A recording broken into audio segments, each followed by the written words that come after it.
कागज चला जाता, कागज दिखाना था। सरकार कागज कागज कर रही है, लेकिन ऐसा नहीं है। अलग ही राग बता रही है। दिमाग में फितूर है ना, ये बहुत जरूरी। हाँ, भारत से बाहर जाइए तो आपको घुसपैठिया बता दिया जाएगा, आप किक आउट कर देंगे हम इंडिया से। अब मेरे को ना निकलना है, बहुत ज्यादा टाइम हो गया। मेरा जो कागज है तो जेब में ही रख लेता हूँ।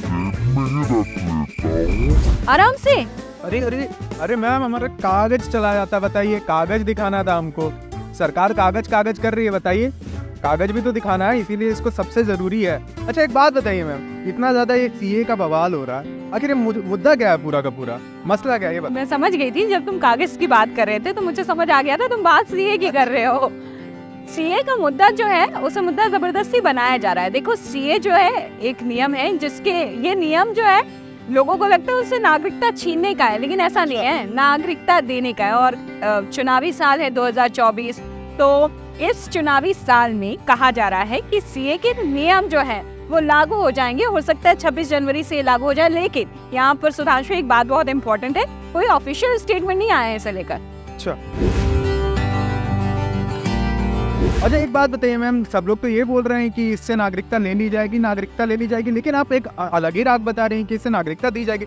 ऐसा कैसे भला, बताइए मुझे जरा। अरे देखो, जो लोगों के दिमाग में फितूर है ना कि नागरिकता ले ली जाएगी, किसे नागरिकता दी जाएगी, ऐसा कुछ नहीं है। आप भारत के नागरिक हो, आपसे आपकी नागरिकता कोई नहीं छीन सकता, ये संविधान ने हमको अधिकार दिया। और किन्हें दी जाएगी नागरिकता, अब सवाल ये आता है तुम्हारे। बहुत जरूरी हाँ, है, बहुत तो ये तुम्हारे सवाल का जवाब ये है कि नागरिकता बांग्लादेश, पाकिस्तान और अफगानिस्तान से आए लोगों को मिलेगी, जो 31 दिसंबर 2014 से पहले भारत में दाखिल हुए हैं।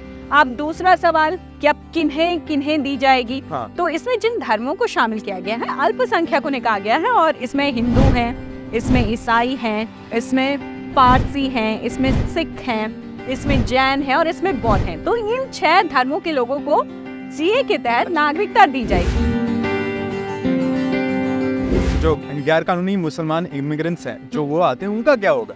देखो, उनको भी घबराने की जरूरत नहीं है। हमारे संविधान में सारी व्यवस्थाएं की गई हैं, सारे रूल्स रेगुलेशंस बताए गए हैं।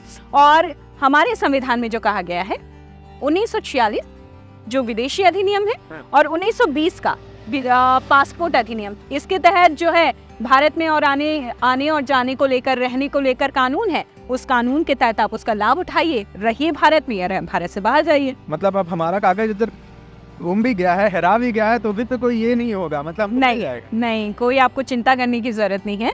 आपके पास पेपर्स हैं, आपके पास भारत की नागरिकता है, आपको चिंता करने की जरूरत नहीं है।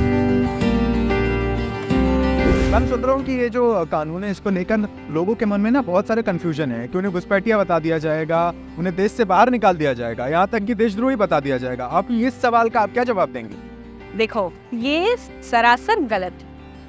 आपने सीए को ढंग से समझा ही नहीं। सीए के तहत आपको घुसपैठिया बता दिया जाएगा, आपको देशद्रोही बता के किक आउट कर देंगे हम इंडिया से, ऐसा बिल्कुल नहीं है। और हाँ, इसमें ये बांग्लादेश जरूर ऐसा कह रहा है कि सीए के बाद जो है एनआरसी लागू की जाएगी, और जो भी शरणार्थी बांग्लादेश से भारत पहुंचे हैं उन्हें बाहर निकाल दिया जाएगा, वापस भेज दिया जाएगा उनके देश।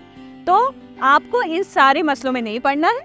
आप सिर्फ समझिए कि CAA के तहत क्या रूल्स रेगुलेशन दिए गए हैं, आप उसको फुलफिल कीजिए, ऑनलाइन आवेदन भरिए, आपको कहीं कुछ नहीं होगा अगर आप सही प्रोसेस से जाते हैं। और अगर वो वाली बात है ना, सही है, सच्चे हैं, किस बात का डर है? ये सिर्फ एक पॉलिटिकल प्रोपेगेंडा भी फैलाया जा रहा है, लोगों को भ्रमित करने की कोशिश की जा रही है। इसलिए हम बताना चाहते हैं कि सीए के तहत ऐसा कुछ नहीं होने वाला कि आपको देशद्रोही बता के किक आउट कर देंगे, आपको कभी भी कह देंगे कि आप घुसपैठिए हो और देश से निकल जाओ।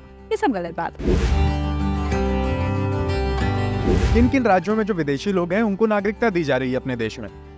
देखो, जो नागरिकता अधिनियम है 1955 भारत का, उसके तहत 9 राज्य भारत के ऐसे हैं जहां पर विदेशियों को नागरिकता दी जा रही है। इनमें गुजरात है, इनमें पंजाब है, इसमें छत्तीसगढ़ है। इस कुल मिला के 9 राज्य हैं, उनकी पूरी एक सूची है। उन 9 राज्यों में विदेशियों को कुछ जिलों में वहाँ की नागरिकता दी जा रही है। अच्छा मैं अब मेरे को ना निकलना है, बहुत ज़्यादा टाइम हो गया, तो ये जाते जाते ना इतना बता दीजिए कि ऑनलाइन रजिस्ट्रेशन कैसे करेंगे। देखो बहुत सिंपल सा प्रोसेस है, उसको आपको फॉलो करना होगा। आप ऑनलाइन जाइए, अपनी नागरिकता के लिए सीए के तहत फॉर्म भरिए। इसमें ज़रूरी नहीं, सबसे अच्छी बात सुधांशु है कि इसमें आपको पासपोर्ट और यात्रा से रिलेटेड कोई भी दस्तावेज जो है ना, डॉक्यूमेंट्स नहीं चाहिए।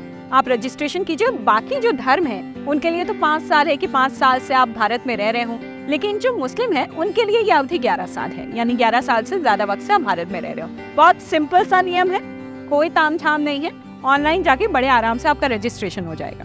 ठीक है मैम, तो एक काम करता हूँ मैं कि जो ये मेरा जो कागज है हाँ। उसको एकता तो नहीं हूँ, क्योंकि स्वच्छ भारत अभियान का हमें पालन करना है, इसे बिल्कुल। जेब में ही रख लेता हूँ और मेरे को डरने की जरूरत नहीं है। जैसा कि आपने कहा कि हमारा अगर हम देश के नागरिक हैं तो हमें हाँ। डरने की जरूरत बिल्कुल भी नहीं है। मेरे कागज अपने पास। अच्छा मेरे को कागज दिखाने की तो अब जरूरत नहीं पड़ेगी। बिल्कुल कागज दिखाने की जरूरत नहीं है आपको, आप बिल्कुल सुरक्षित हैं। और अगर भारत के नागरिक हैं, वैसे भी आपसे आपकी नागरिकता छीन कौन सकता है, जब संविधान है, हमारे कॉन्स्टिट्यूशन ने आपको ये हक दिया है। और रही बाहर से आने वालों की बात, तो साफ साफ बता दिया है, रजिस्ट्रेशन का तरीका आपको बता दिया है और ये भी बता दिया है कि कौन ऑनलाइन आवेदन कर सकता है भारत की नागरिकता के लिए। तो इससे संबंधित जो भी सुधांशु बातें कर रहा है ना, नेगेटिव बातें, भ्रम फैला रहा है, उसको बोलो कि पहले हमारी ये रिपोर्ट देखिए, समझ ले कि ये क्या है। नहीं, हमारी रिपोर्ट देखनी बहुत ज्यादा जरूरी भी है। हाँ। और इंडिया टीवी के साथ बने रहना भी बहुत ज्यादा जरूरी है, क्योंकि ऐसे ही और अच्छे कंटेंट्स जो है हम आपके लिए लाते रहेंगे।